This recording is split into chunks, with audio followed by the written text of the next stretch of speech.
Well, here I am with Jordan again, and we're talking about property management. And just before we started recording, I said to Jordan, well, we have about 6 hours of material to cover. Obviously, we're not going to get through it all today, but it was an excellent agenda, good questions.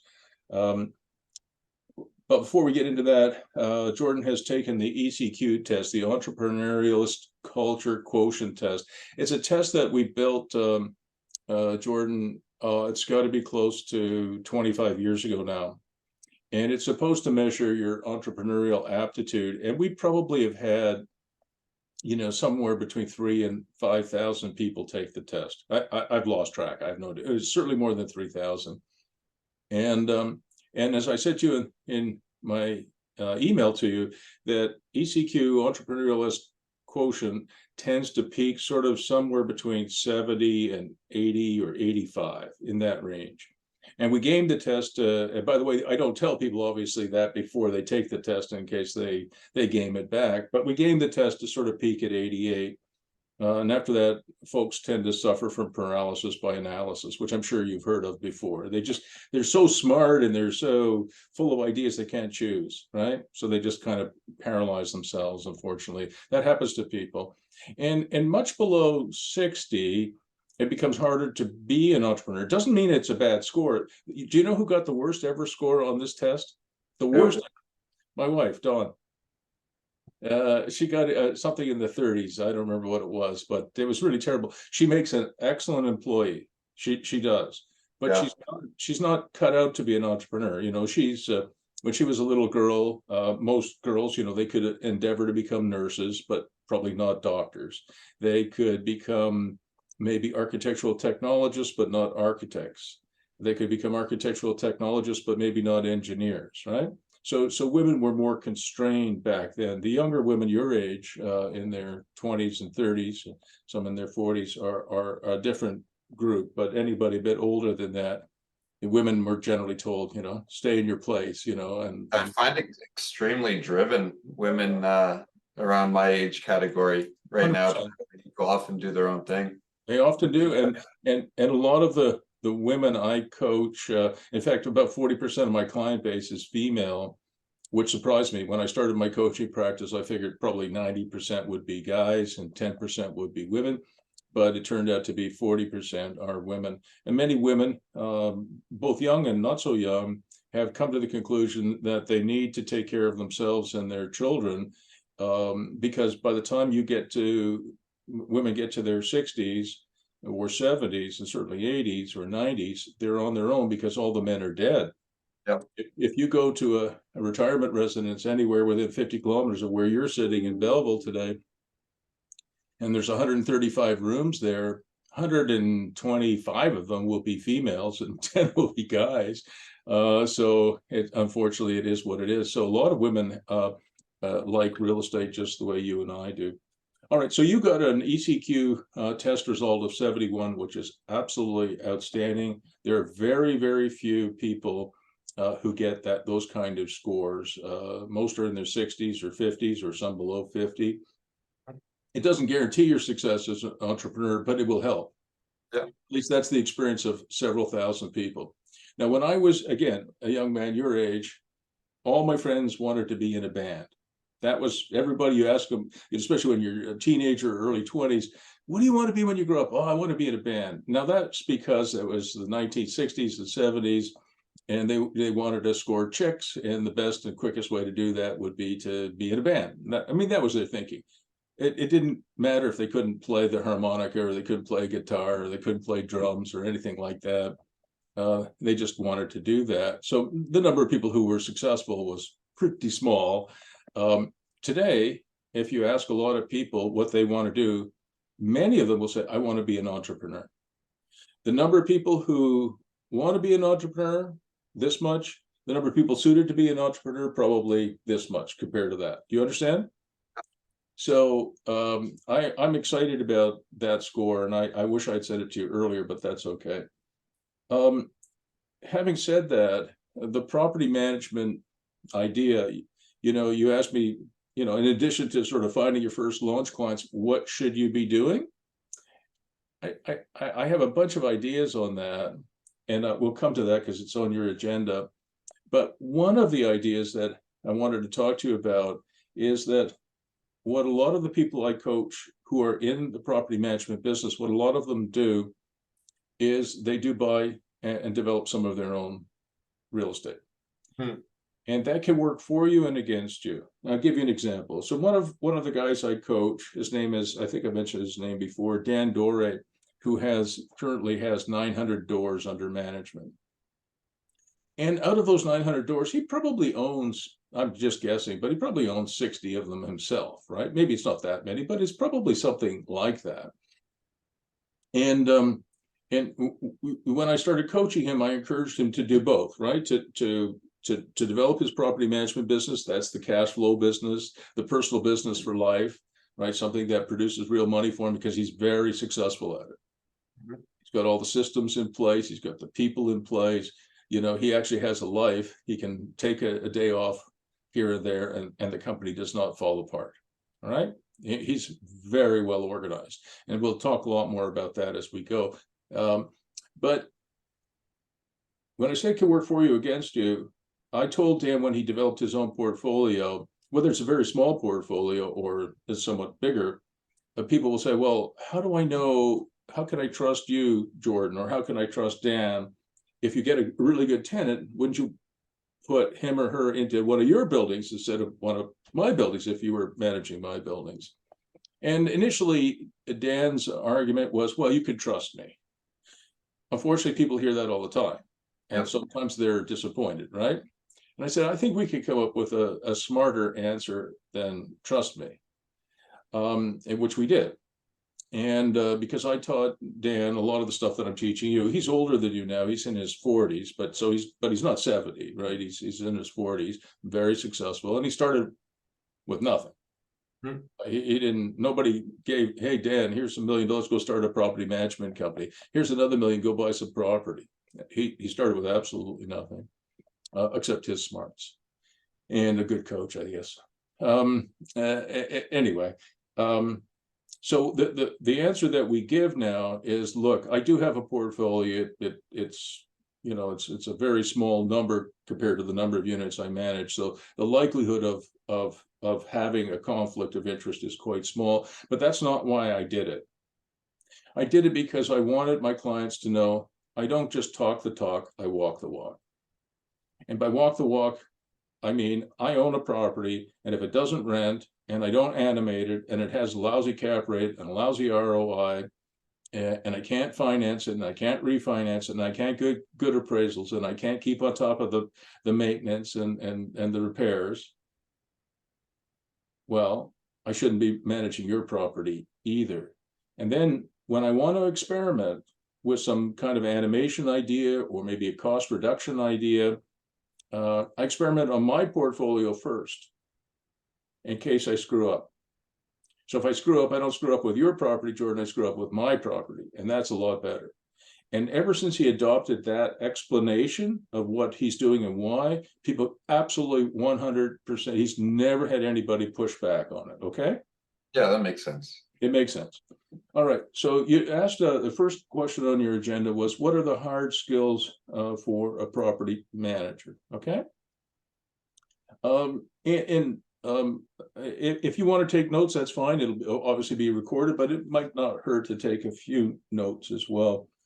So I think one of the most underestimated skills for a property manager is he or she has to have a high EQ as well as a good IQ and maybe a good ECQ test score.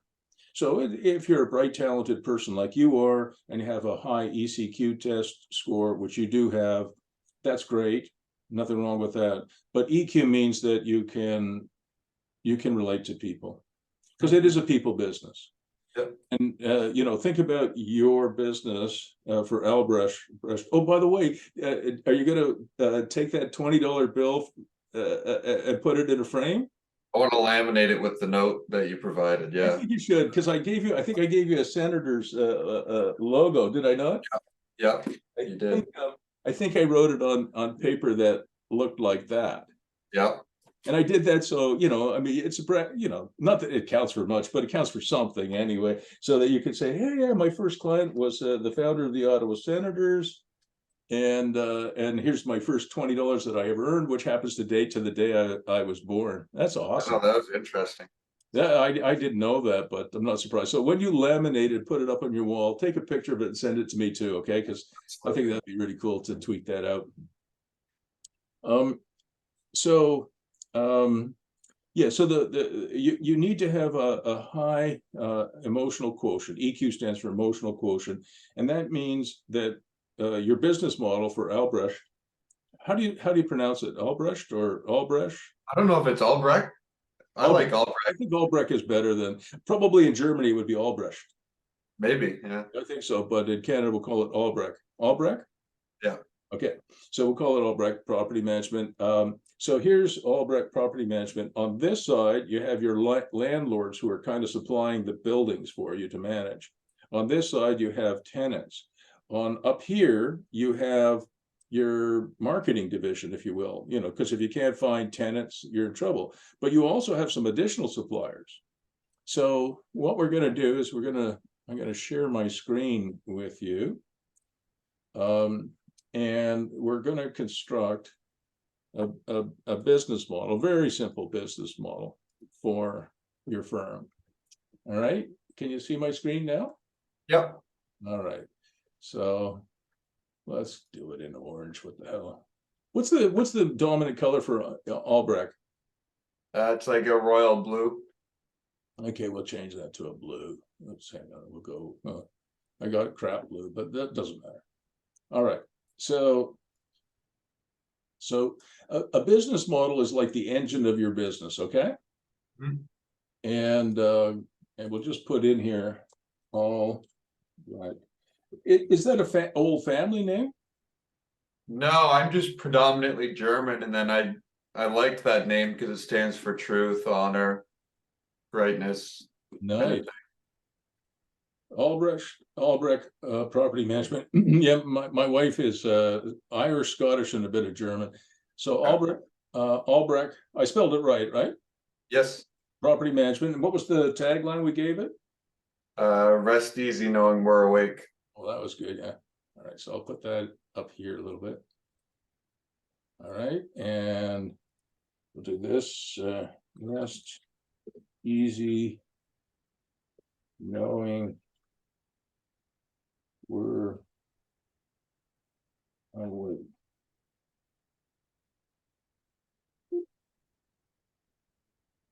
All right, does that look okay? Yes, it does. All right, so we're going to do an Albrecht.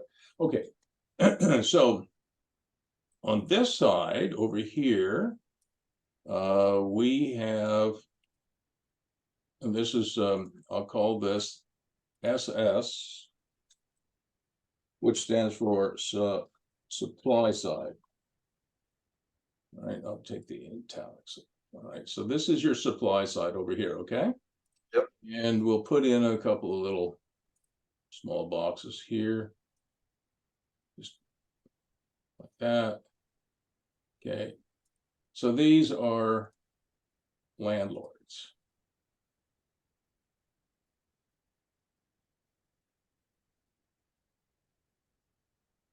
All right, so they're supplying buildings to you. Make any sense so far? Yep. All right. I hope I spelled it right. Okay, now we'll go with some circles, I guess, over here. And we got a bunch of these guys over here. Another one up here for the hell of it. Draw some more lines. And this is the demand side of your business. And you're going to say, what the hell are we doing over here? Well, you'll see in a minute why it's important. All right, so this is the demand side.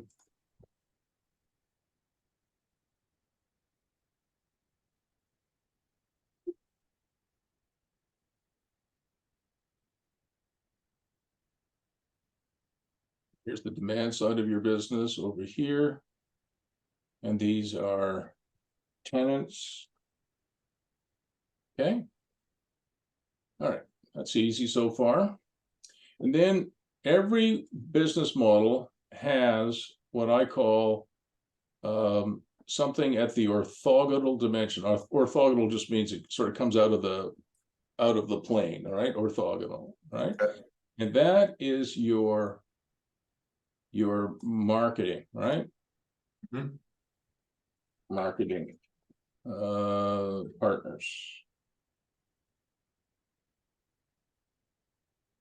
A little smaller so it fits in the box.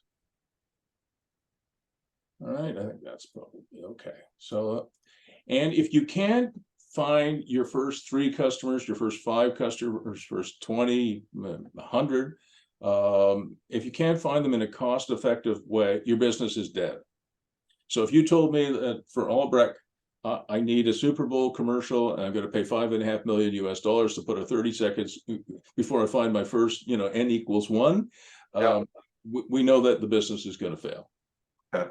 All right, so that's not what we're talking about. We're talking about, the lawn sign marketing where you buy a lawn sign for 10 or 15 bucks. And you saw that picture I sent you where these guys in my neighborhood, here's By the mailbox. the community mailbox on either side. Hey, and everybody in this neighborhood has to go there and say, oh yeah, I need a renovator. So I thought it was clever. They'll get in trouble with Canada Post Corporation in the city, but slap on the wrist, you lose your $30 signs, but maybe you pick up a couple of $100,000 jobs. Exactly. I thought that was decent. I better save this. Hang on a second before I forget. So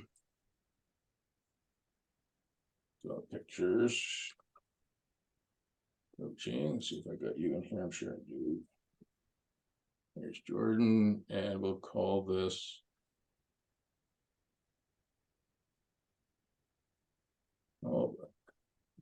business model. June 24. Right. You notice I keep really good notes, good files. All right. So we got our marketing partners. And so what you want to do is you want to find something that does this. That was easy. That was easy. So for marketing, you want to find your easy button. You press it, you get more customers. Yep. Whether they're tenants or suppliers, doesn't really matter. Okay. And then in addition to all of this stuff that you're doing, is you have another group of kind of quasi suppliers over here. And these would be contractors, it would be renovators, guess I should spell that right. Renovators would be realtors that you cooperate with, right? Realtors, it would be appraisers, trades, sub trades. I mean, there's a million things that go into making you. This is your part of your team, okay? Yep. All right, etc. I mean, I could spend the next hour on this list alone. We're not going to do that. All right. So that's also they're also kind of like suppliers to you, because I want you to, be able to call a plumber if something goes wrong in one of your buildings or one of your clients' buildings, rather than you just, going and plunging the toilet, right? The idea is for you to manage. You're going to work in the business part of the time, and you're going to work on the business most of the time. All right. So that's supply side. Okay. Now, there's some other things that go into this. And that is also on the supply side, believe it or not, which is employees.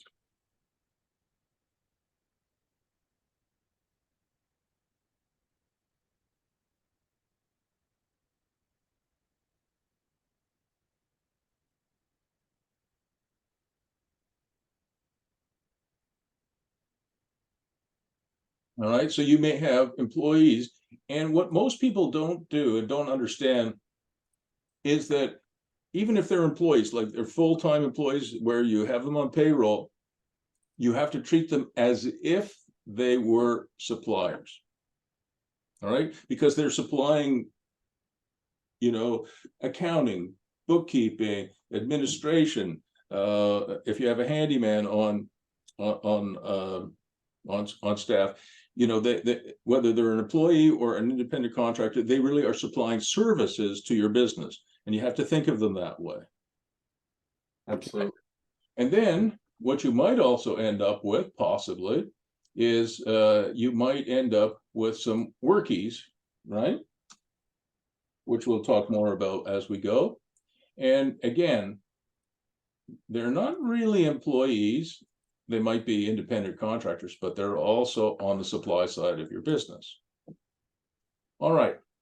So the next question that we ask ourselves is, we always ask, this is a business model. In a business model, you ask at least two dimensions on either side. So you ask what tenants, who are the clients of your tenants, and what do they want from Albrecht? Okay, that's a little bit more complicated. Let me give you an example of that. I'm going to stop sharing my screen just for a moment so you can concentrate on this question, because this is a good question. I don't really know the answer to this. I wish I did, but maybe the two of us can find it together. This is the most important thing that you and I will ever do, is create the business model. Because, you know, if you think again about the Apple iPhone, right? It's not the sale of the iPhone that makes Apple a $3 trillion company. It's the fact that this produces committed monthly recurring revenues, right? Yep. So it's a gaming platform. It's an app platform. I think Apple gets a percentage of monthly, whatever you pay AT&T or Verizon or Rogers or Telus or Bell, they get a percentage of that. So the iPhone has probably 6 or 8. It used to have iTunes, and now it's Apple Music. It used to have 6 or 8 different revenue streams that come sit on that platform. Now it probably has 1,000. You know, it's the committed monthly recurring revenues that make your business a success. Committed monthly recurring. It's great to be a coach like me or a realtor like me. You know, I sell a building for $500,000. I get a nice commission, and then maybe the next month I don't make any money.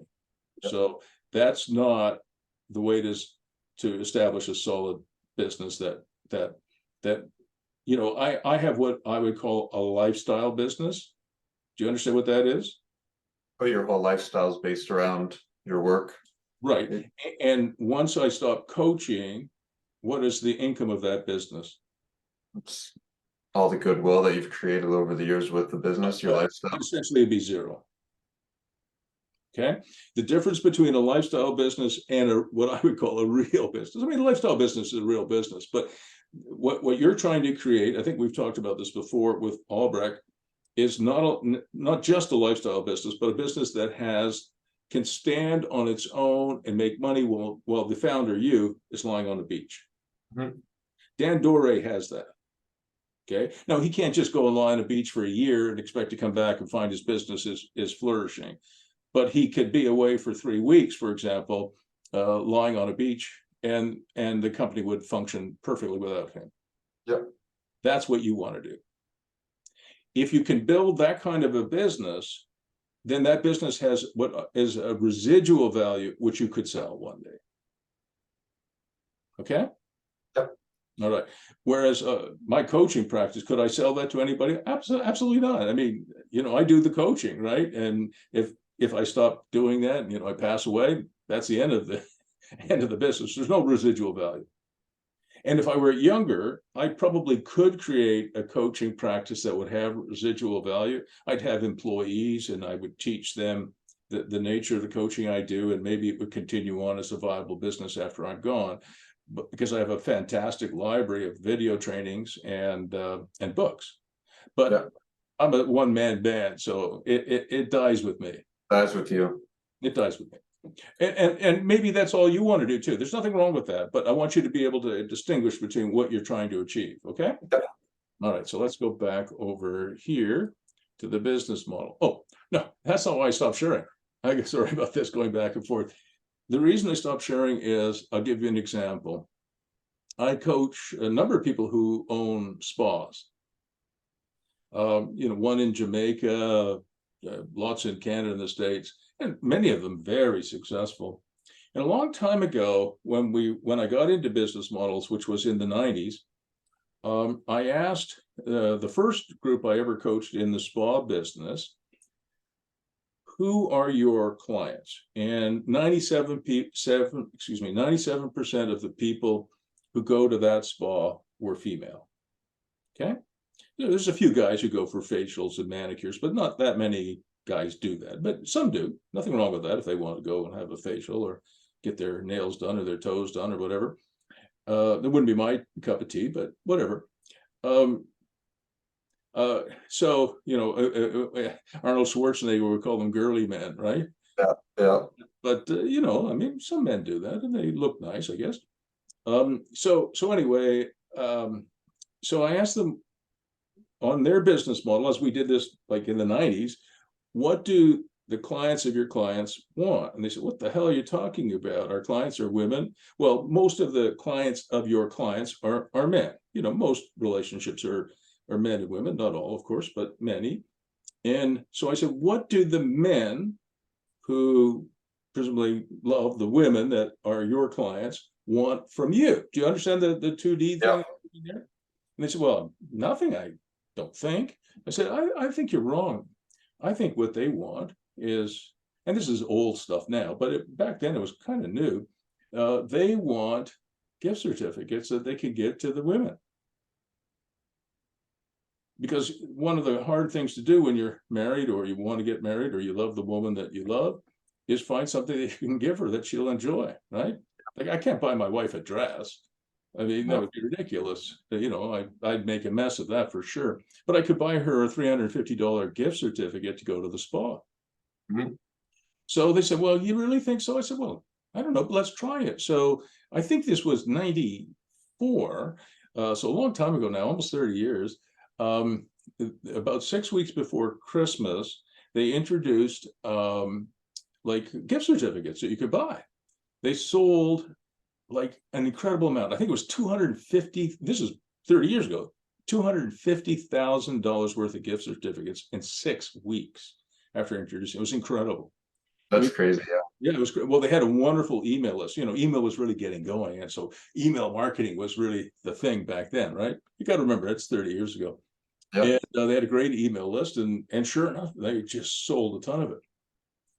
And about a year later, and back then you could put an end date on the gift certificate, right? So you could have a 1-year window where they could redeem it.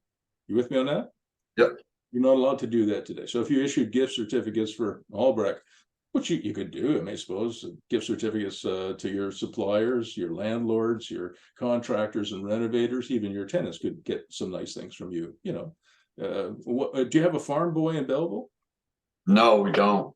That'd be nice though. It would be nice. They're pretty good. But you could give them a gift certificate for the local grocery store, the local hardware store, and people, $25. People love that stuff. Yeah, for sure. Like I was amazed when I was with the Senators that people would drive 100 kilometers to get a $5 free T-shirt saying Ottawa Senators. People want to receive things, yeah. An MBA bank, but it was free, yeah, but you paid, hundreds of dollars for tickets and beer and parking and driving and gas and all the rest of that. But oh yeah, you got a $5 free T-shirt from MBA bank, whatever. Okay, so a year later, I get a call from the couple that ran that spa. They were panicked. They had 20%, maybe it was actually 25, it was 25% of those gift certificates had not been redeemed in the year. So they had about $60,000 of cash that they had received, but had never delivered the service. And what they were worried about is that everybody would panic about the 1 year and they'd show up and they couldn't possibly give that service. And I said, I expected this. I thought maybe 15 or 20% of your gift certificates would never be redeemed. That's kind of the industry standard. But if somebody shows up and you can't fit them in, or they show up a couple of weeks after, Christmas, and in theory, the gift certificate has lapsed, you should honor it anyway. Because otherwise that's negative marketing, right? I mean, you reverse marketing is a better way to put it. You just pissed off somebody.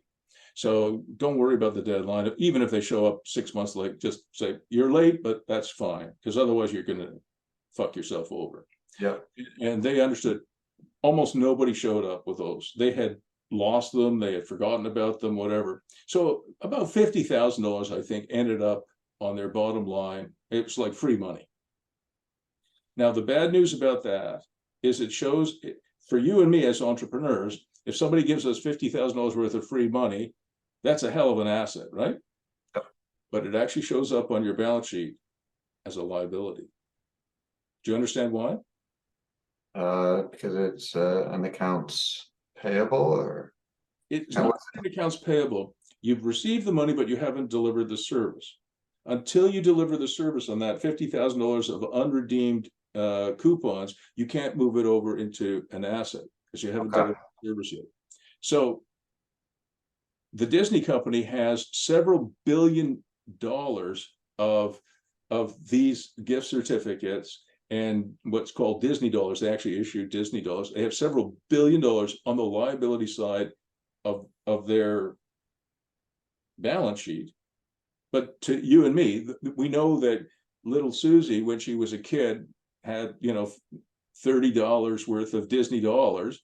And where is it now? It's either in the garbage or it's sitting in a bottom of a drawer somewhere. in a dump somewhere? Yeah. Yeah. But I knew the chair, president and CEO of Disney, Mike Eisner, and I asked him about it. He said, yeah, it's very frustrating, but we have to keep on adding to our friggin' liabilities. So it depresses their stock price.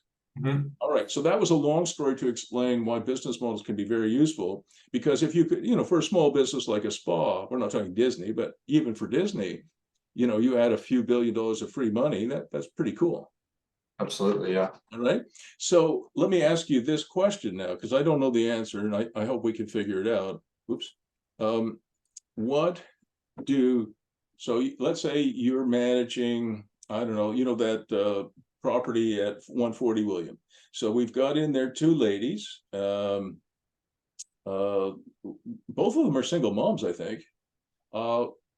What do their clients want from Albrecht? What do your tenants of Albrecht, what do the people who are on this side of them, whoever they are, what do they want? We know what the tenants want. They want, you know, good service, a reasonable rent, you know, that sort of thing. But who's on this side of them? Well, that's everybody that they deal with on the day-to-day. Right. Any relationships that they have, business relations, professional relations, romantic relations. I like that. Okay. I think you're on the, I like this. Okay, so over here, maybe what we have, oh, sorry, that's not what I wanted to do. Let's see. Over here, what we have is for each of these tenants, maybe we have over here, we have, I think you're on the right track there. That's great. Employees, sorry, employers, and side hustles. Okay. And they also have, I think we've answered it, and they have too much stuff. They have stuff over here. Okay, you'll see where I'm going now. Okay, so what we have, so this is what I call the T2D, the two dimensions, okay, on this side. All right, so what do employers want from you? What do the side hustles want from you? Okay, so I think we know the answer to that. So the employers, I think what they want from you guys is they want more housing for their employees, plus commercial space. You see where I'm coming from now? Am I making any sense so far? Oh yeah, absolutely. All right, so what do the employers want? They want, this is working out better than I thought. That's why when we have smart people working on it, I don't know, I'll put it here sort of, but hopefully you can read it. Shit, I won't do it. All right, so I'll just put it over here. So they want from you, all right, I'll just put a line over here so we know it connects, all right?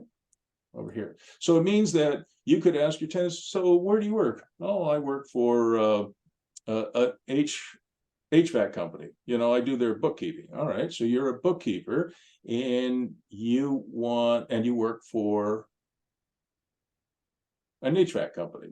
What does the HVAC company want? Well, maybe they have some other employees that need space, residential space, but they also might need a bigger warehouse for themselves. So you could talk to their employers and find out what their needs are. Does that make sense? Yep. And you know, your tenants can be a source of additional business for you. I don't know if that makes sense, but I think it does. That makes sense. These are tenants here. I think that's really actually pretty cool. All right. So what do the people with side hustles want? Okay, I can tell you. Now we're cooking with gas. They want workshops. They want backyard offices, right? That sort of thing, right? Yep. Because like, let's say I rented an apartment from you and I was a bookkeeper and I had 5 little kids. Hopefully I wouldn't be admitted as a tenant. So but I'm a reliable person. I have some kids, etc., and they're driving me crazy. So maybe I want a workshop in the backyard or a backyard, you know, like a little mini office. You can get those little mini offices and plop them in the backyard and rent them to your tenants. So that's an animation of sort. And of course, I think, you know, if they have too much stuff, what kind of things do they want from you? If they have a bunch of extra, excuse my language, shit over here, what do they want? Well, Storage. right, exactly. They want backyard storage. All right. So that's a little bit of a business model here. All right. So we just put that in caps up here.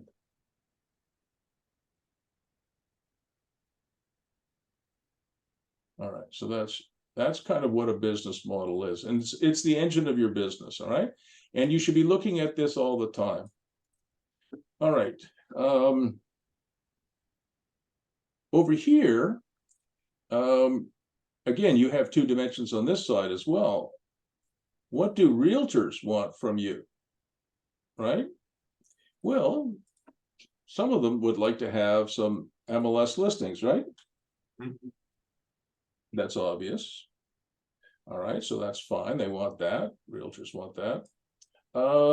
But they might also, you know, that's listings for rent and for sale. Because I think I told you, or we talked about it before, about what why fast money wins, why fast money beats slow money. Did we talk about that? I don't think we did, but I'm assuming it's because slow money depreciates or money depreciates over time. That's not a bad guess, but it's a little bit different from that. But I'll, you know, so we'll come back to that in a second. Just save this. All right. Now, who are your marketing partners going to be? But any social media platforms. Okay, so I like I that. don't think that I would use radio marketing. No. I personally don't even listen to the radio. We got I should make this lowercase. We got social, that'll work. Social. What else have we got over here? We've got lawn signs. We know that works.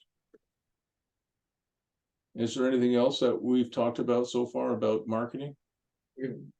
Have booths at events. I know downtown Belleville we're doing all the road closures.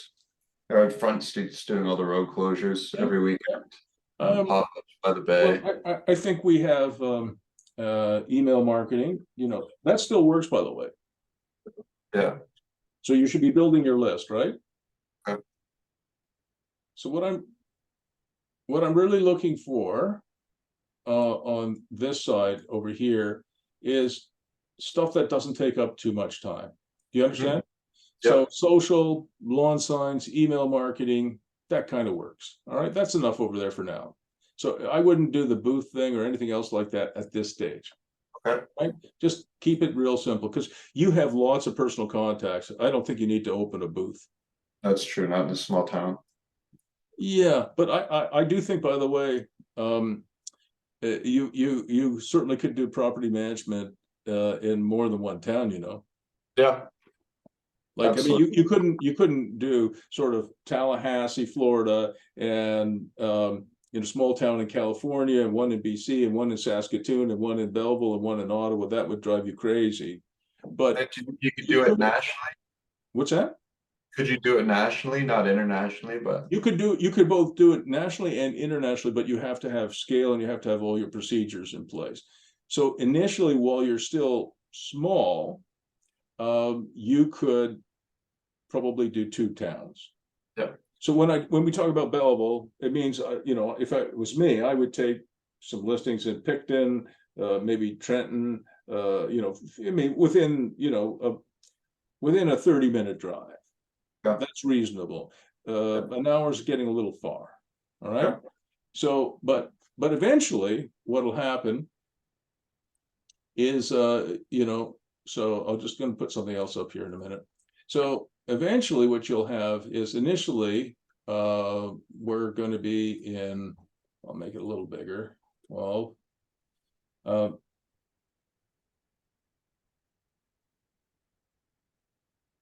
So we're in Belleville. But you might take on some clients, for example, in Picton. What else is close to you? Trenton? yeah, Trenton, Kingston's about 45 minutes. Yeah. But what's really close to you? Belleville, Picton, Trenton? Napanee, Madoc, Brighton. No, we're going to leave it there. That's our initial, and then so this is the initial focus, and then other places later on. All right. So initially, the focus is Belleville, Picton, Trenton, the area, and other places later on when you get big enough. All right, when you have the systems in place, and then you could set up in Ottawa, for example. I got lots of business for you to do here, but first you got to conquer your own backyard first. I guess so. You know, before you conquer the world. All right, so we got your marketing dimension. Now, what is this circle? Okay, this circle is, I'll put that in caps, is your brain. Yeah, right now, the brain of this business is what's between your ears and what you're learning from me. That's it. That's your brain. Yep. But eventually, what will happen is a prospective tenant will come to your website, and he or she or they will fill in a form. That form, in other words, there'll be no human interaction. They'll just come there and they'll fill in a form. That form will go to one of your employees to see if there's a match for, is that person a good risk, whether it's a commercial lease or it's residential? Is that a good fit for your portfolio and for your clients on the landlord side, et cetera, et cetera, et cetera. And what will happen then is the employee will then go back to the brain of the business, which will just basically be a website. And they will be able to then approve that person. And this process in the United States is almost completely automated now. Right. So a tenant comes on, does the form gets reviewed. The tenant then signs their lease electronically. They get a code for the door, because let's say you had 900 units like Dan Dore has. How many keys are you going to end up with? 900 keys and a duplicate. Right. So you'll have 1,800 keys, and I guarantee you'll drive yourself wild. So all of our buildings, or at least we hope, are going to have those keypad locks that I think you guys put in Belleville too. Yeah. All right. So that you can just, you know, again, you can automate this whole thing. So the brain right now, while you're small, is just you doing everything. Mm-hmm. But eventually you will, and this is what, I mean, Dan has probably spent, it's got to be close to $750,000 automating this part of his business. Yeah. And by the time you're ready to do it, which might be a couple of years, there'll probably be software out there that will make it a lot easier. With AI now, yeah, 100%. And so what you'll end up with is a tenant has a complaint. Oh, my plumbing doesn't work. They fill in a form. That form goes automatically to one of your suppliers over here, one of your contractors, one of your trades. I have a plumbing problem. Okay, it goes to your plumber. Your plumber then goes and fixes it. And then your plumber has to go back to the system and say, okay, I fixed Bruce's plumbing. It cost $250. Okay. Yep. Then what that system does is it adds 15% admin fee and sends that to the tenant, especially if it's a commercial tenant, right? And sometimes Yep. even if it's a residential tenant with a 15% admin fee. And they have to pay that. If they don't pay it, they keep getting reminders, right? Until they get tired of seeing the reminders and they pay it. Or it eventually pops out of the system and says, hey, this is now a 90-day receivable. Your bookkeeper or your accounts receivable person ought to do something about it. And at some point that will be an AI, which will call Bruce and say, Bruce, you're over 90 days due. Could you please send us a check for the $250 plus 15% admin fee? All right. So if you're going to get into this business, which you are, if you don't do that kind of automation, you'll be limited to the number of properties that you can manage, probably no more than maybe 15 or 20. To streamline everything, automate it. It will just be terrible. And so and these guys, your trades and sub-trades, your renovators, they don't get paid until A, they've done the job, and B, submitted it through the system. Yep. All right. If they just call you, System. hey, Jordan, can you send me $250? I just fixed Bruce's toilet. You go, no, you got to submit it through the portal, and they'll learn. Yeah. Okay. So let's now talk about why quick money. So what do the landlords want from you? Well, they want, obviously, did I spell it right? I hope so. They want, they want rentals, right? They want repairs and vacancy. Repairs and maintenance.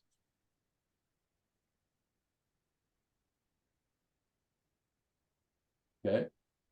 But they might also want animations by your company, right? They might also want renovations by your company. And they might also want to sell and buy occasionally. Am I making any sense on that? Yes. All right, so I'm just going to make this smaller so it just fits.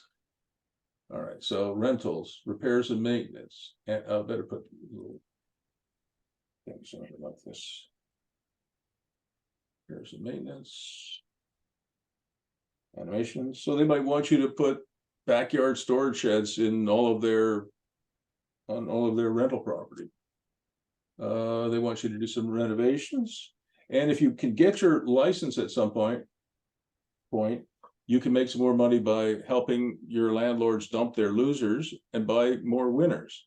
Absolutely, yeah.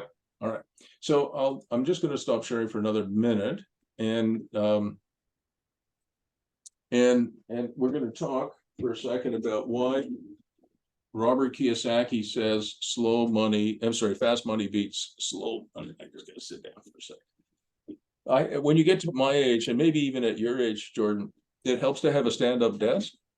Yeah, I should get one. No, it really does. And, I stand up probably about 80% of the time and sit down about 20% of the time. So you want to be able to do both. Yep.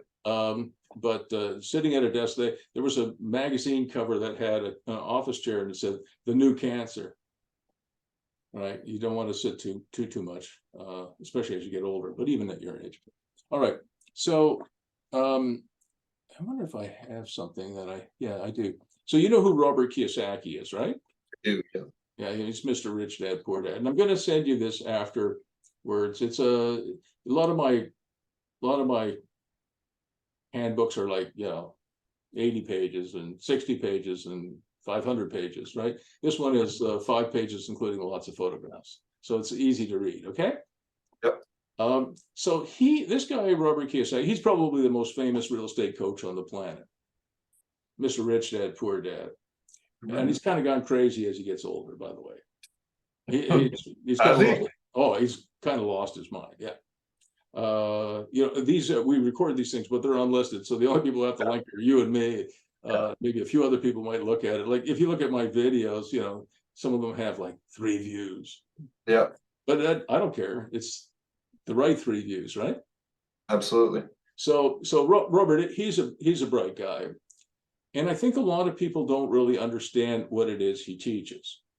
Because after there's a Rich Dad, Poor Dad conference in Ottawa, for example, I will get anywhere from 2 or 3 to 4 or 5 calls within a couple of weeks, calling me up saying, "Hi, Mr. Firestone. I hear you know something about real estate."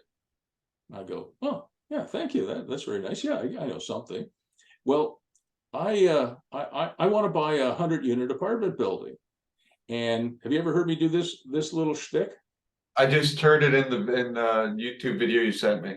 There you go. So you know what I'm going to say. I want to find a 100-unit apartment building that I can buy. It has to have great tenants because I don't have bad tenants and have to kick them out and lose rent. It has to have great property management because I don't want to do any work. You can't have any deferred maintenance because that's expensive. It has to be in good shape. Oh yeah, and it has to be a no money down deal. And it has to make $100 per unit per month after paying for everything, including a mortgage, so I can make $10,000 a month. And then what I'll ask them is, "Did you just do a Rich Dad, Poor Dad conference?" And they go, "Oh, how did you know?" Because you spent $31,000 US. That's what it costs to learn something that happens less often than winning the lotto. Lotto 649. So it's not that it never happens. Maybe you have a rich Uncle Buck you don't know about. And he calls you up one day, "Look, I live in Seattle and I've got a nice 100-unit apartment building. I don't have any kids of my own. I have no one to leave it to. Jordan, I'm gonna leave it to you. And it makes $10,000 a month. And you can have it for, if you could find a US dollar, I'll give it to you for $1.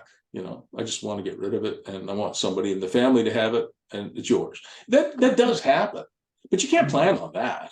No. Right? The Bank of Montreal did a study on Canadians' retirement planning. This is a few years ago, probably 6 or 7 years ago.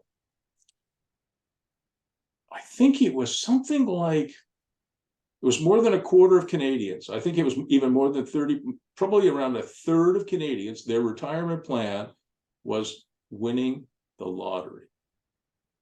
Now that is some retirement plan. Never bought a ticket. Well, it's a tax on the poor. It's a tax on the poor and the gullible. I feel sorry for people who answer that way. But I mean, this was a serious study, and people said, "Yeah, I buy lottery tickets. When I win the lottery, that'll be my retirement." Yes, if you have 1 in, I think, 13 million shot at winning Lotto 649, and you play it once a month, it will take you 13 million months before you win once, if you go with the probability. Do you have any idea how long that time period is? That's like over 1 million years. Now, that's not a plan. So hoping that somewhere you have a rich Uncle Buck you don't know about who's going to leave you a 100-unit apartment building, that is not a plan. So they always say, "Oh, how did you know?" Well, okay. But I think that actually the people who teach the Rich Dad, Poor Dad thing, methodology, actually don't actually understand it. So Robert Kiyosaki grew up in Hawaii, lucky guy. And he bought his first condo in Hawaii. It's probably 60 years ago now. And I think it cost him $40,000, and he had to come up with 10%, which was $4,000 plus some closing costs. So we probably need $5,000 to complete that. Okay. And he borrowed the $5,000 when he was a young man to buy that condo from his credit cards. And he put the $5,000 down, and he bought that condo in Honolulu, I think. And he animated it. He kicked out the old tenant, found a better tenant, tidied up the unit a little bit, improved it a bit, pushed the rents up. Within a couple of years, Hawaii being what it is, the value of the condo went up to $60,000 or $65,000.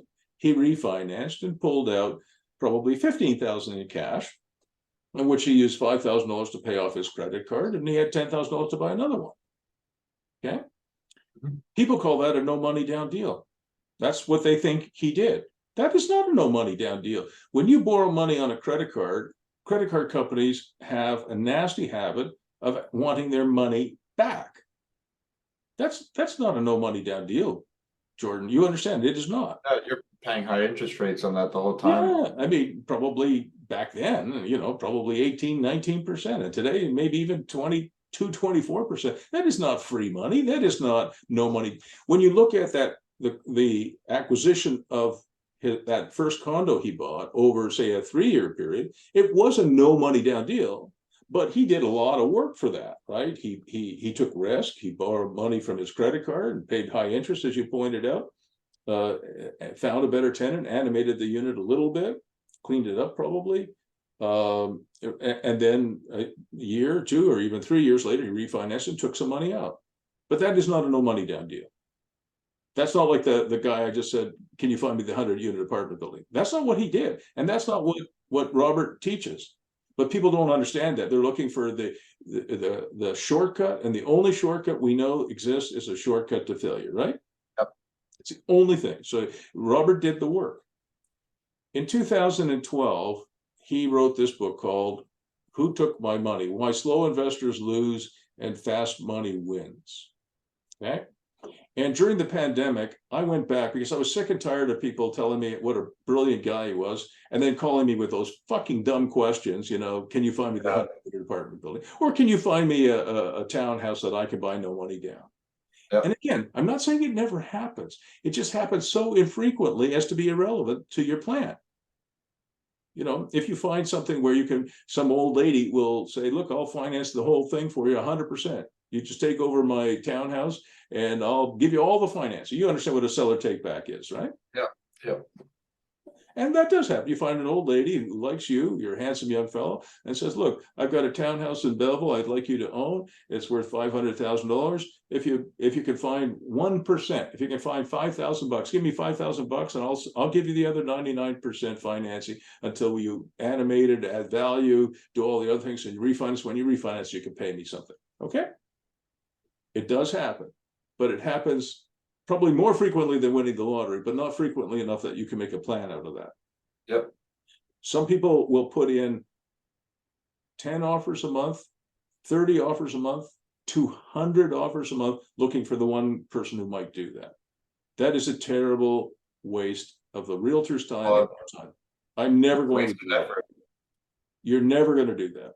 I mean, you could end up doing a year's worth of work, 100 offers a year, and never get one. Why would you do that? It's just a waste of your year, right?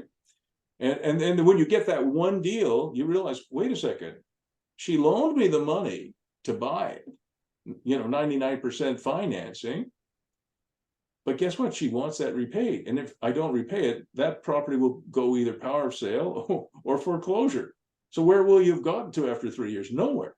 Nowhere. All right.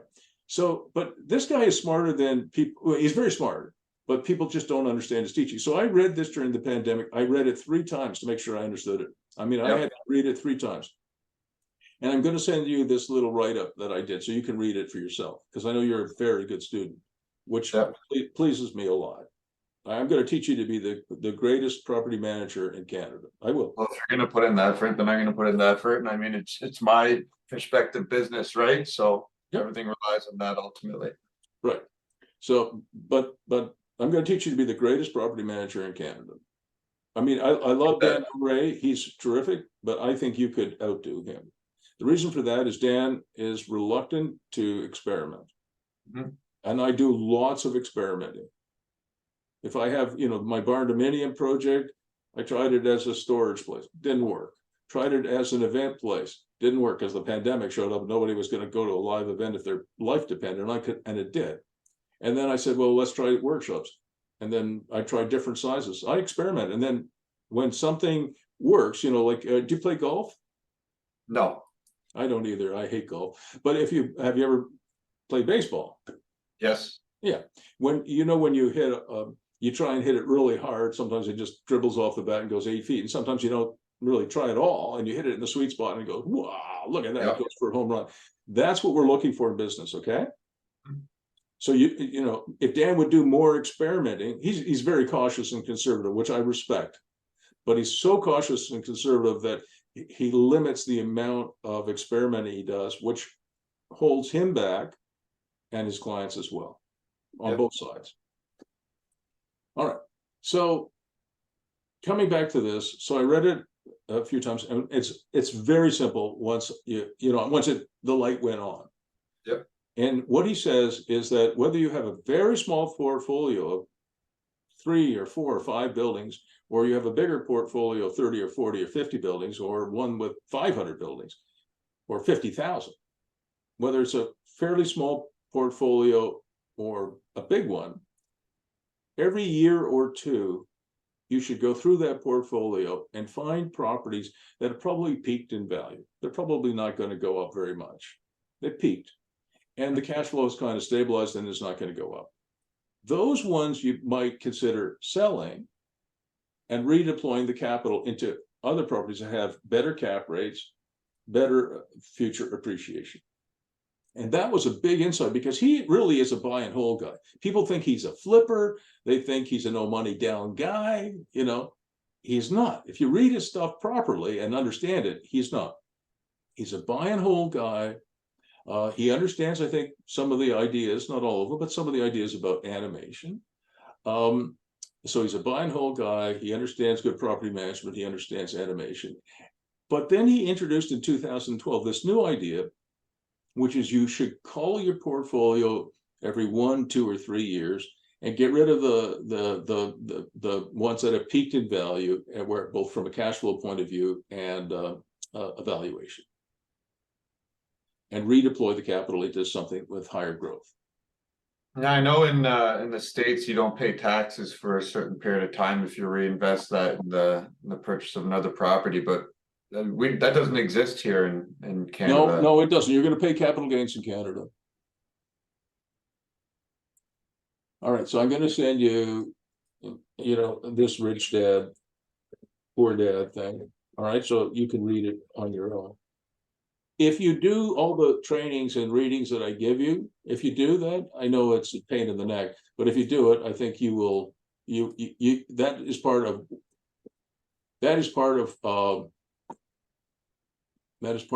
your own personal growth. All right, so Absolutely. so I'm going to send you this here. It should show up now. So it's called Burr Strategy Revised, Robert Kiyosaki Revisited. And there you go. That's another one for you to read. All right. So I think we have done enough damage on the business model. The business model, I'm going to send that to you right now. This is not complete, the one that I just did. I mean, but it is a good start. And what I'd like you to do is, I'm just going to copy it, select all, copy it. I'm going to put it into, I'll put it into an email. Yep. And what I'd like you to do is I'd like you to print it out, all right? You can put it on a piece of paper and print it out, put it in a Word document, print it out. And I want you to pin it up somewhere. I hope you put somewhere where you can see it every day. N equals 3. Remember we did that? Yeah, August 31st. Yeah, I think so. And you'll get there, I have no doubt. So I'm just going to write this for myself. Albrecht. Property.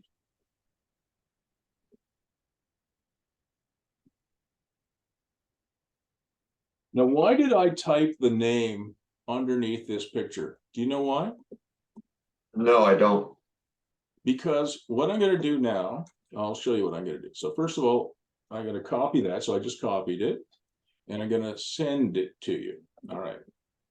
Now, what I'm going to do is I've got a slide deck somewhere here. Well, I won't do it that way. I'm going to do something different. Here's the ECQ test. All right. So now you're going to see, I'm going to go into your file. So I've got a Jordan Turner file. So far it's got an admin file, which is like our financial agreement, the agenda that you gave me for this meeting, some business models that we've already talked about, like the working one. I got your ECQ test score in there, emails to and from. So I don't keep everything in my Outlook, in my or my Gmail. Okay, I do not.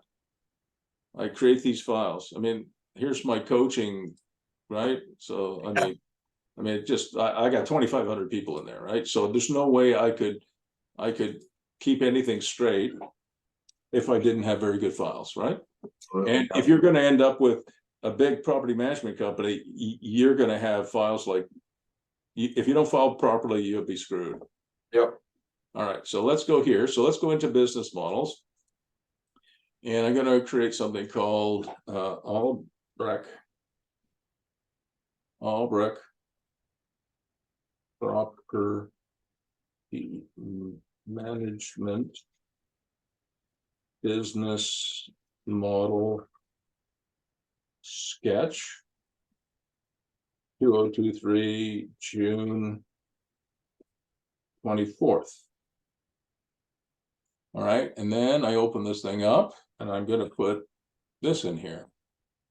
And you notice I put 3 pluses down there. What the hell are those? I'm not sure. All right, I'll show you. So and I'm going to put a date in here as well. June 24th, 2023. All right.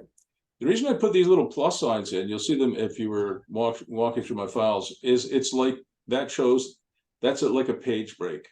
Okay. So now, all right, I know it's a bit of a pain in the ass, but this is going to help you. Yeah. Now I'm going to go back to the other screen. I'm going to go into my sent mail. All right. Yep. And I'm going to hit the reply key. Okay. You notice when I hit the reply key, it gives me a timestamp and a subject. So I'm going to copy that. I just copied that. I'll stop sharing this screen. I'm going to go to the other one. And I'm going to, oops, and I'm going to put the timestamp in here. All right. So when all right, now, do you have an Apple or is yours a Microsoft? Microsoft. Yeah. So, you know, you can search for things here, right? Yep. You know how to do that. So now I'm going to say Jordan Turner business model. I'm not even going to put the right search term in. See if it can find it for me. Okay. So it's now thinking about it. You go up here, documents. Let's see what Explorer has found. All right. Yep. Look at that. You see what it did? You see right at the top for you. Right. So I didn't even put in the right search term and it found it. Okay.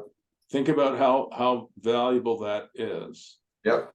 So people think I'm much smarter than I am. Like, for example, if let's say you had 3 little kids, you know, Paula, Susie, and George, I would have a note somewhere. And maybe I didn't talk to you for 3 years. And I said, oh, listen, I'm going to talk to Jordan.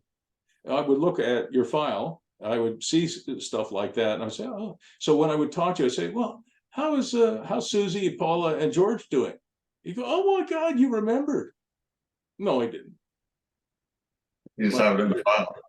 But think about how powerful that is for a property management firm. Absolutely, yep. All right. That if you're talking to a landlord who's been a good client of yours, right? Now, because I didn't put that other search term in here, I think, well, that's a good idea. I'm gonna do that. Jordan Turner business model. Okay, and I'll put a page break in here as well. It's not actually a page break. It just says these are discrete thoughts. Yep. All right. All right. So that's a little hint about filing. All right. Now, one of the other questions you asked me, which I'm going to show you, I don't remember what the exact question was, but I wanted to show this to you. I'm sure you have your own calendar, right? Yep.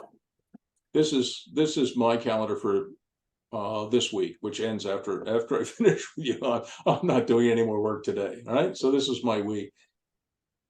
Can you see how many things there are in this thing? Yes. That's for somebody who's 71. It's ridiculous. Yeah. But I don't have a personal assistant.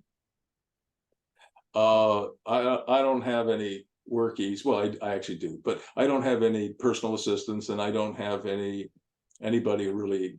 I don't have a co-coach who works with me or anybody.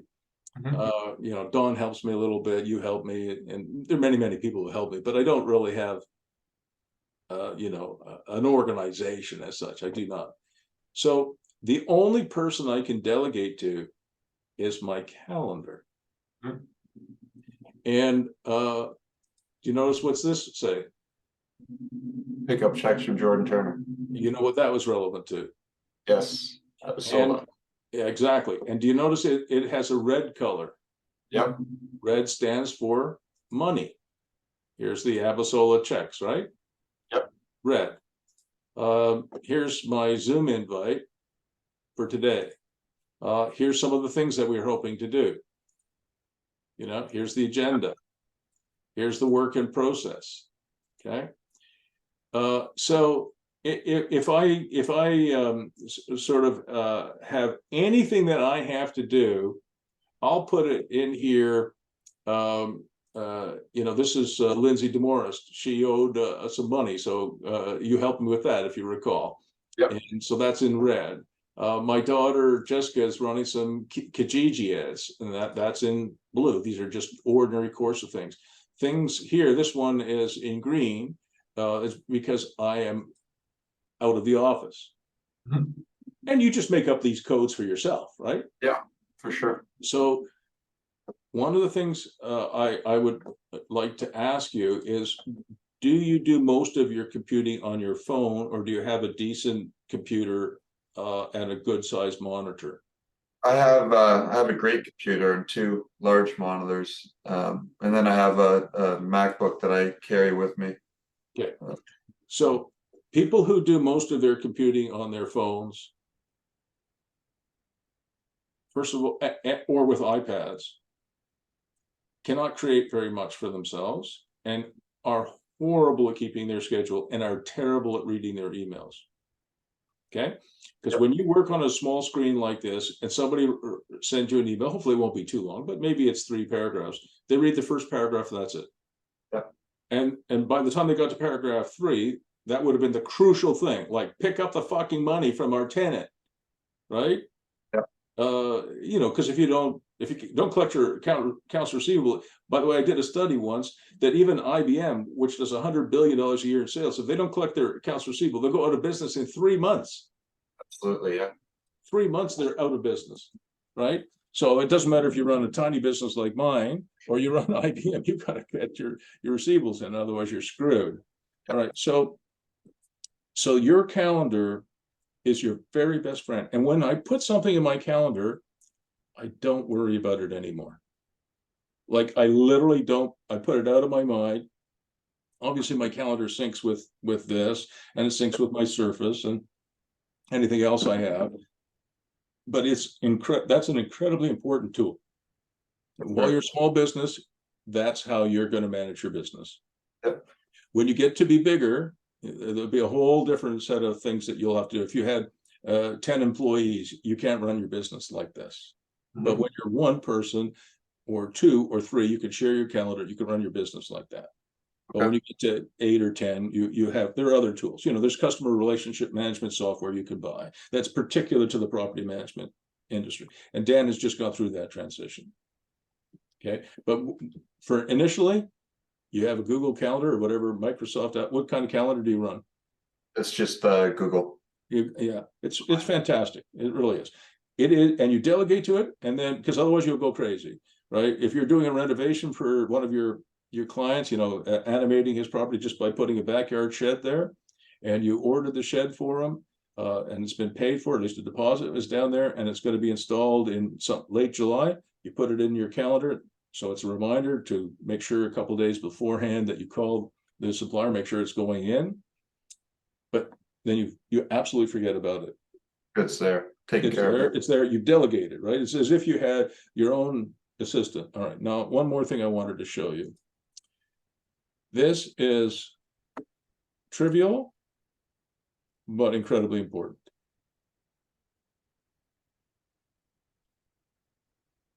All right. So you want to see my customer relationship management system? Yeah. It's pathetic, except it works. This is my customer relationship management system. It is a spreadsheet. Okay. That's it. So here's two people. Do you notice how I save email addresses? With the break there, yeah. No. Oh, there, yeah. Look at it again. Look at it carefully. What do you see that's different about that? I don't know, to be honest. Okay. I'm going to stop sharing this screen. I'm keeping a little bit of overtime today. Is that okay? Oh, yeah. Because I mean it literally. We would be here 6 hours if we're still on the first question. I apologize, but I have you for a few months, and my job is to, like I said, I'm going to make you the greatest property manager in Canada. I appreciate that for sure. But it takes time, unfortunately. There's no shortcut on this thing. Okay, so this is a new client, new coaching client. All right, so I'm going to type in her name here.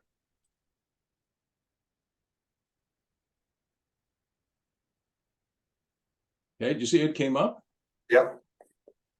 Now look at how her email address shows. What's different about the way I show my email addresses? You have no brackets. No. This is a couple I picked up yesterday. They live in Halifax. Oops.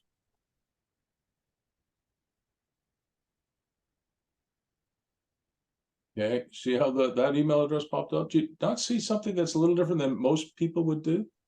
Is it the phone number? Ah, yes. Oh yeah, I caught onto that, like, Yes. when we were going through the So let's say I was doing an e-introduction. And I wanted to introduce them to Jordan Turner. Okay, and I was to send this email right now. Yeah, oh, I can't because I don't want, I'm not actually doing it. But when it comes to you, you would see their email address, their name, and their cell numbers. I always wondered about that. What's that? Do you have any idea of how that helps me and the people I work with? All right, so let's say I was putting somebody into my system here, right? So this is Outlook. You know Outlook, right? Yep. Okay, so this is Outlook. So I'm just going to make up a name. His name is Dan Smith, and his number is 613-222-2222, right? Yep. And so I go first name, last name, then the phone number, and then I put dan.smith@gmail.com. And I didn't quite do it right, doesn't matter. All right, and so you notice how it shows up? Yep. Okay, so now I'm going to save and close that. And now I can do it. Obviously Dan Smith isn't going to work, but Dan Smith, right? And Jordan Turner. Now I can send it e-intro. It's going to obviously bounce, right? Yep.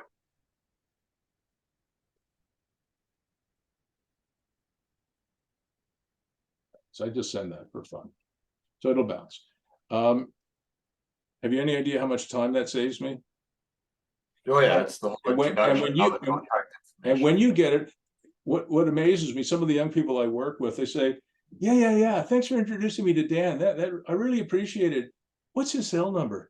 I go, Simon, you remember Simon Cordaweg at James? I go, yep. Simon, James, did I not teach? Oh, yeah, it's in the email. So it does take a little bit of time. And I didn't invent that. Another guy who's super efficient he invented that and he told me about it. And so I thought, that's fantastic. So that's what I, Yeah. and by the way, if a renovator, contractor, lawyer, architect, anybody gives you their name, their cell number, and their email address, that's all you really need.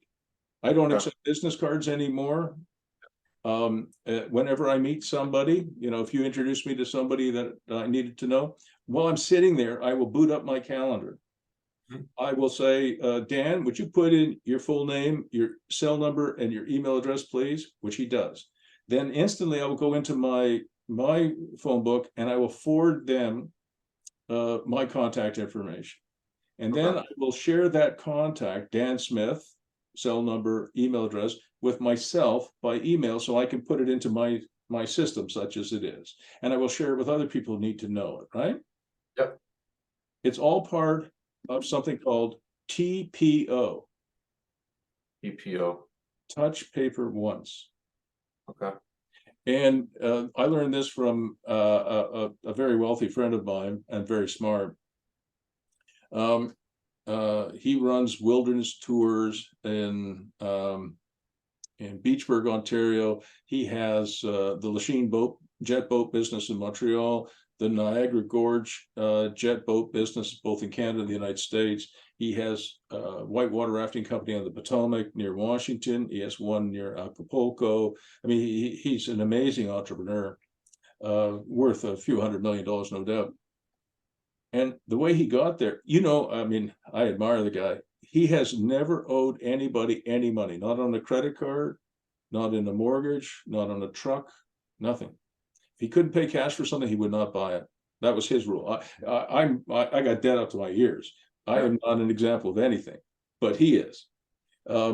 So he told me the way to build a great company and the way to be efficient personally is touch paper once. In other words, if you open up a spreadsheet that you have to work on, you are not listening to music, doing Instagram, looking at TikTok videos, you know, on Facebook messaging people, you know, and multitasking. Young people often think that multitasking is real. It is not real. It just craters your productivity. And what Joe, his name's Joe Kowalski, what Joe will do is he will work on something. If there's a new marketing program that he's developing, he will work on that until it's finished before he starts the next thing. He won't have 10 tasks open, and he won't have, you know, 18 distractions. He won't have the TV on CNN or CNBC. You know, he'll be focused. And people don't drop into his office to shoot the breeze about how the senators did last night. They don't. And I keep my office door shut, and I ask even my own family members, unless there's something, you know, really, really crucial, do not come in, because the kind of work I do as well, if I'm writing something or I'm doing something, I handle millions of dollars on behalf of clients, and you will handle hundreds of millions of dollars on behalf of clients. If you fuck it up, you're really going to hurt your clients. Yep. I mean, you might have, if you had 900 units like Dan Dore, and each unit's worth $500,000, he's got a $500 million portfolio he's looking after. Yep. He can't afford. So when Dan is doing something, I taught him, touch paper once, start something, finish it. And if you don't think you have time to start it and finish it, don't start it. All right. What I do, if I don't have time to start and finish it, I put it in my calendar and I delegate it to my calendar and say, I'm going to carve out 2 hours to do that, or an hour to do that, and I'll do it then. All right. Okay. Now, apologize for having kept you long and really not having gotten through enough of our agenda, but I appreciate the extra time. So, well, I want to do a good job. So here for Glenda and John, you'll see here, they're here. Glenda, cell number, email address, John, cell number, email address. They're in Halifax. They were referred to me by Christo Bilu Kitty. He's an NFL football player, by the way. Oh, really? Yeah. I coach a number of NFL players. I don't know, they just seem to like me. He plays for the Cincinnati Bengals. He's a lineman, a huge guy. You know, He was on the video you just sent me. I think so. And he's interested, and they are interested in the micro workshop model. And I gave them two things. The Aikens Road, Canada model, and the Cadillac model, which was Waterloo. And do you notice how I just made it a little bit richer? By putting in two words, Canada and Waterloo. So now let's see, I'll just go Control F. And the way this system works is with, I just hit Control F, that means a find function, right? So let's just say I can't remember Glenda's name, and I can't remember John's name, and I can't remember Christo's name, and I don't even remember what we were talking about, but I remember it was something to do with Waterloo. All right, so I say, Waterloo, I know it's something. So I go Control F, and I search. Oh, it found it. Let's see where else I have. And it turns out, it looks like, let's just check. Let's see if I have anything else here. Okay, I have one Waterloo, and you can see I have 8,319 rows, right? Oh, yeah. All right. And so I probably have in this spreadsheet about 12,000 contacts. Okay. All right. That cannot be, you cannot have a simpler CRM than that. And while you're a sole practitioner, you could do the same thing. Great calendar, a great CRM, which is just simply a spreadsheet, and every single contact goes in there.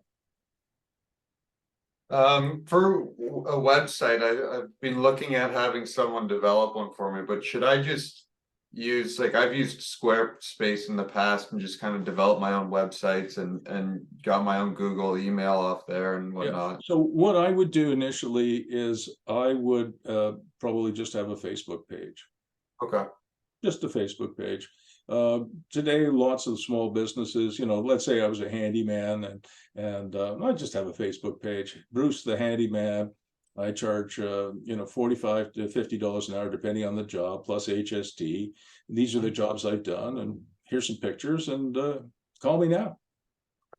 Facebook page is all you need for now. But you the can't get a designated email with your domain through Facebook, though, right? You need a I'm going to let you share your screen for a minute. I'm going to make you the co-host. Can you check whether you can get Albrecht property management at gmail.com? Can you, maybe you already have that? I don't know how to share. I've never done that. Oh, okay. So if you wiggle your cursor around in the middle at the bottom of your screen, there's a little, there you go. You figured it out. Got it. Yeah. All right. So boot up like Chrome or something. And let's see what, go to Google and see if you can, so let's start a search to see if, try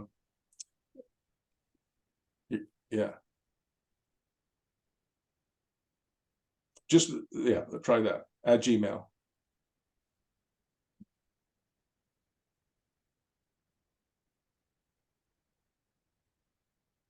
All right. So do you know how to log into Google? Oh yeah. Okay, we'll log into Google and then see if that email address, let's actually reserve that email if we can right now. Okay. Perfect. Gmail for, create a Gmail account. That's it.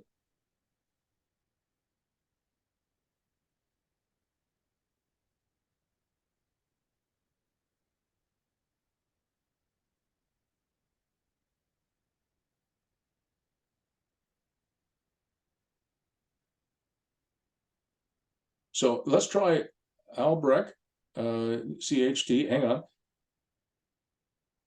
I wonder if we should go Albrecht PM, or let's try that first. Okay, so try property management. You got to spell it right. Yes. Albrecht property management. Ooh, I like it. Okay.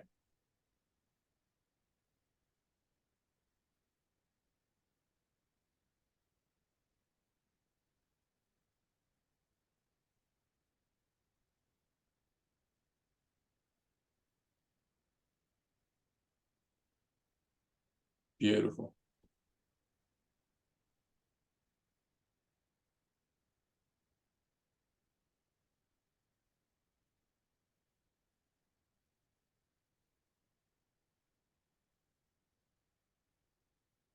There it is. Fantastic.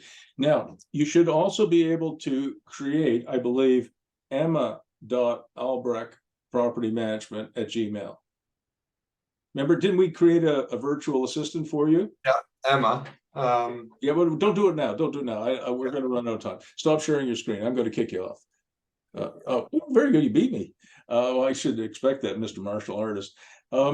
So next you would create Emma.Albrecht property management at Gmail, and then you should create Jordan.that. So you know, so you know, I like the idea of real names as opposed to just using. I wanted you to have the Albrecht property management email so you can create Emma and the Jordan, and then when you have real employees, you know, John and Bill and Mary and Betty and all that. Okay. So that's all you need. You get a free Facebook page, and you've got a free email, and make it a really attractive page. Yep. The other thing I want you to do is I want you to do a TikTok video. I wonder if I have some of the ones that Jessica did. My daughter Jessica. I got to show you those. Just give me a second, okay? Yep, sure. Jessica. So I want you to do a TikTok video.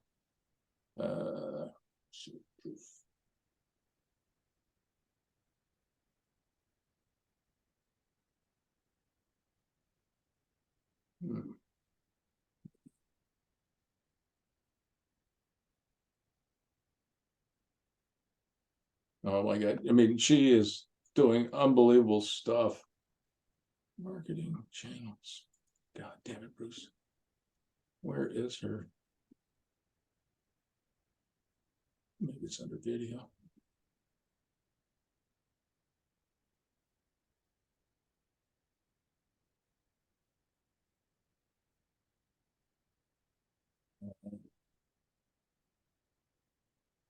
It's worthwhile spending the time trying to find it. All right, let's see if I can find it.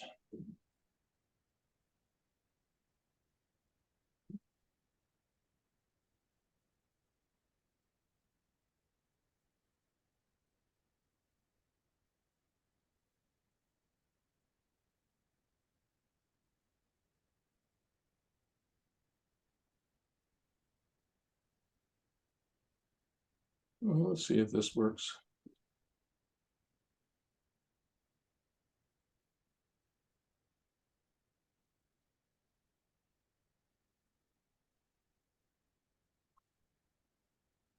I don't have it. One more try.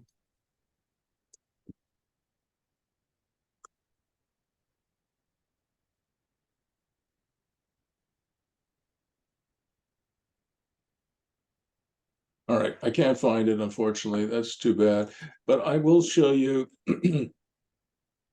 her site.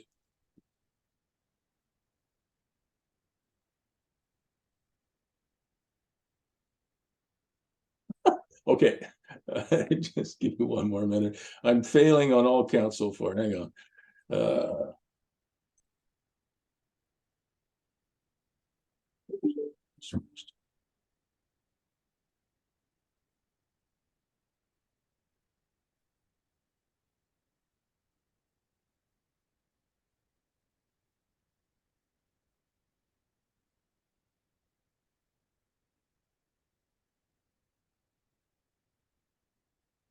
So Jessica runs, you've met Jessica, I think. Yeah, I met her and her boyfriend or fiance or husband or So far boyfriend, but one day I hope fiance. He's a nice man. So this is what she runs. She runs a company called proofcanada.ca. And all these gowns that you're seeing here, Jessica designs and fabricates in one of my buildings. Okay. Cool. This is one of Jessica's clients. Mhm. Pretty nice looking lady, I would say. Yeah, not too bad. Not too bad. Well, I won't say anything more. But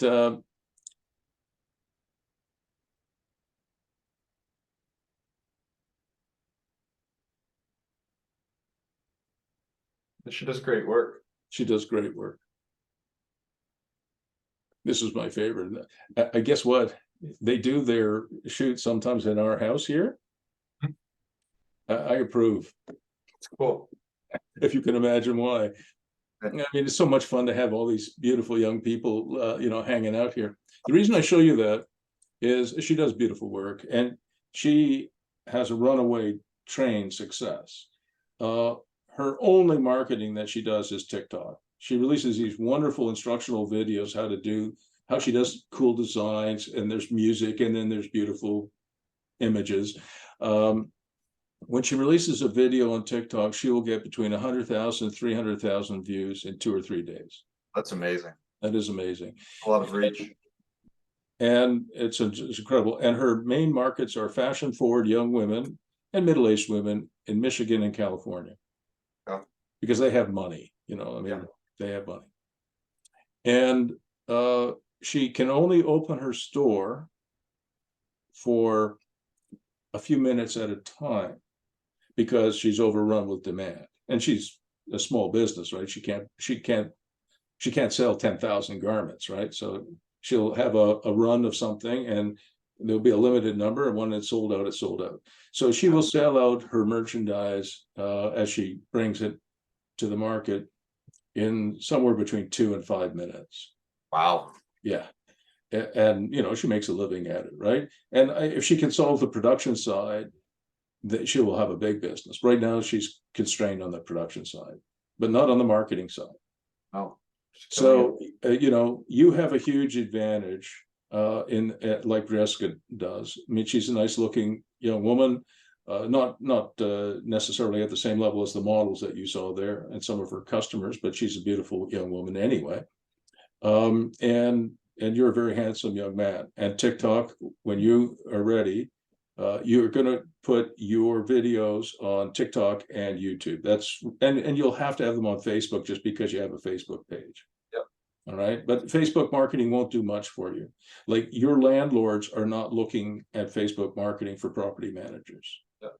So what you need to do on your marketing side is you need to, you know, do videos that will be successful on TikTok, but put them on Facebook, put them on LinkedIn, and put them on YouTube.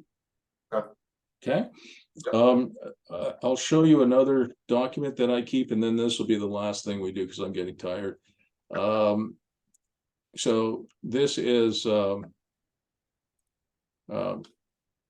another stupid way of doing things, but it works. All right. So I'll share my screen with you again. This is a list, a complete list, or hopefully a complete list, or close to a complete list. And if you look down here, can you see how many pages it is? Yeah, 148. Yeah. I have 148 pages of videos. Cool. So, for example, I just did this thing, and I've done one here with you. So this is going to go on here in a few minutes, right? Yep. Micro workshop model for gigpreneurs, Aikens Road. Oh, should have said Aikens Road, Canada, right? Just to give myself a little bit more something to shoot at, right? Yep. So I can always approve it. And it's got a date on it. It's got the YouTube link. So let's say somebody calls me up and says, I really like that micro workshop model you worked on, Bruce. I think you had something going on in Waterloo.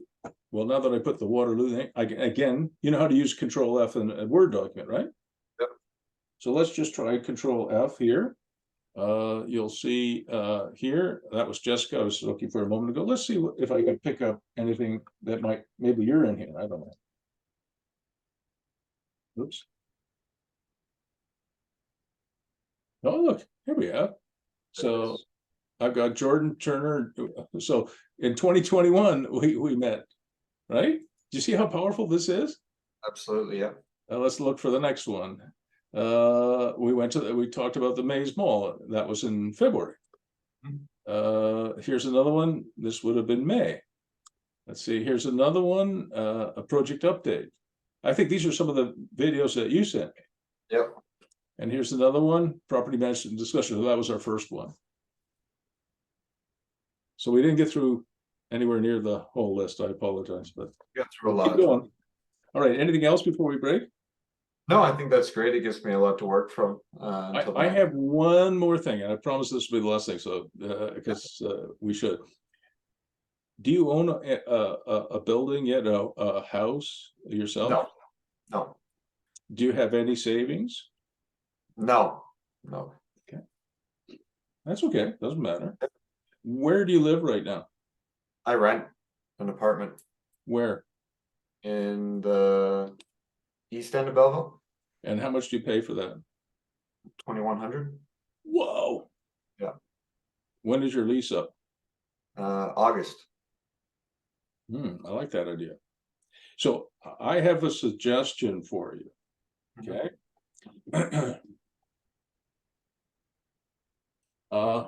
Just taking a break. So what if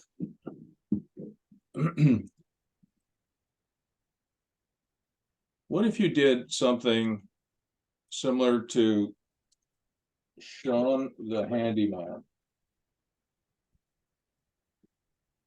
All right, now I'll tell you, this is a business model I worked on for Sean the Handyman. I think I actually might be in here. So we didn't really get to the worky thing, but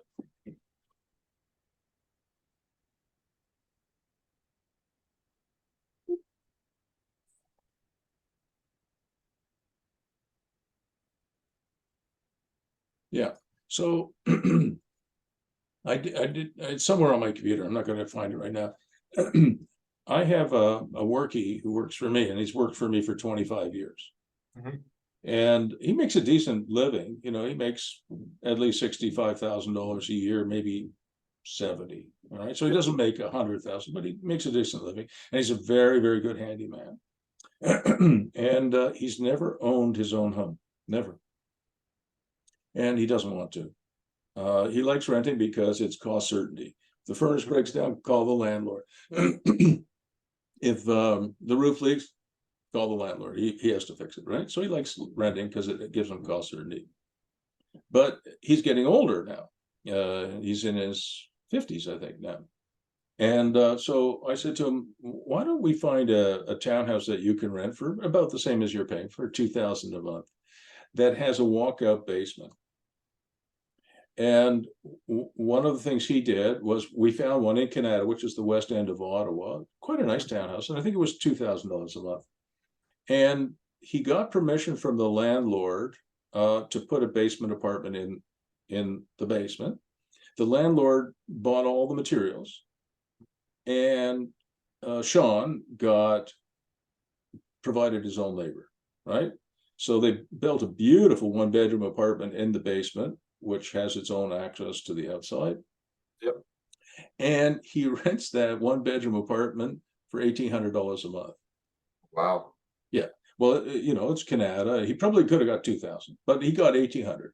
And we agreed. I wrote the lease for him. We did a lease with the landlord for 3 years with a 2-year option. So it's a 5-year term, because Sean put in, you know, he put in $60,000 worth of his own labor in that damn thing, right? Yep. But he gets, I think he gets 90% of the rents until his time was paid for, and then he gets, after that, he gets 80%. So right now, he rented it for $1,800. He has to give the landlord $180, just a little bit of that. So minus 180, and he pays $2,000 for the place. So you know, it costs him $380 a month. Yep, it's nothing. It's nothing. And so in order for you to you know, maybe save more money, and you find yourself a house. Yeah. And if you could find yourself a house for rent in the rural area, as long as it wasn't inconvenient for you, you know, but I bet you within 10 or 15 minutes of Belleville, there's quite a few places in the country. Yeah. As long as you have a cooperative landlord, you could put in a micro suite, you could put in a basement apartment, you know, you could put in a workshop, you know, you could do a lot of animations and collect the rents on behalf of the landlord and yourself. This is called augmented tenancy. Okay. And if you do it right, you'll make a profit every month.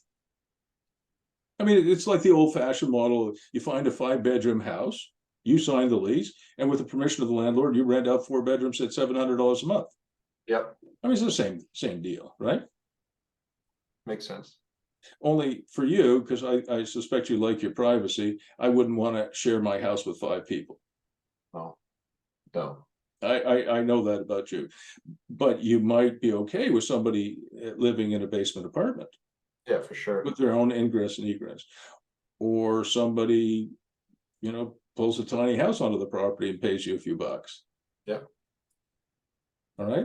So one of the exercises I was going to give you is to look at for something where you can in fact do an augmented tenancy, and what would be really nice is if we could find a place where you could do an augmented tenancy where they gave you an option also to buy it. Okay. All right. That we have to keep in our back pocket. Yep. But if you were looking for a place to rent, it would give you a chance to demonstrate all the animation stuff, working with a landlord who has some vision. And from the landlord's point of view, if Sean were ever to leave the Canada townhouse, the landlord he's a Chinese gentleman, so and he doesn't speak very good English, but he's a bright guy. He says, "This is great. I've got now two incomes coming from this townhouse. If Sean leaves after 3 years or 5 years, and I got this beautiful apartment he built for me because he's a fantastic craftsman." Yep. Okay. All right, so I want you to look at that. I will. That's another exercise, and then look at right afterwards. Look at our agenda and see all the stuff I didn't cover, so that you remind me next time we can do that. Sounds good. All right. So when are we going to meet next? I am pretty much good whenever I can slot it at the time, so whatever works for you. So I am going to be out west next month in July. And what I was hoping is I wouldn't normally do this, but I was hoping if it would work for you, check your schedule, July 12th at 11 Eastern time, which will be 9 o'clock. I'll be in Calgary, I think, that day. So I would be on my Surface computer. Okay. And I won't have access to all my files, but if you send me the agenda soon enough, I will be able to put as many files as possible, so we can do pretty much what we did today. Yep. July 12th at 11, and we'll finish about an hour and a half, I think, just the way it goes. Sounds good. I'll All put right. that in. All right, and again, thank you very much for all the work you're doing together. We're going to have a lot of fun, because I suspect the next place you'll open your property management company once you get going might be Ottawa. Yep, somewhere good. Yeah, because I think Ottawa would be a better market for you than Kingston. It's a larger market, right? It's a larger market and it's less incestuous. Kingston, oh my God, it's like Prince Edward Island. Even if you lived in PEI for 25 years, you're still from away. You're still a new guy, right? And Kingston's a lot like that. Belleville's less like that than Prince Edward County. Oh man. All right. So maybe we'll see you soon. Sounds good. Take care, Bruce. You too.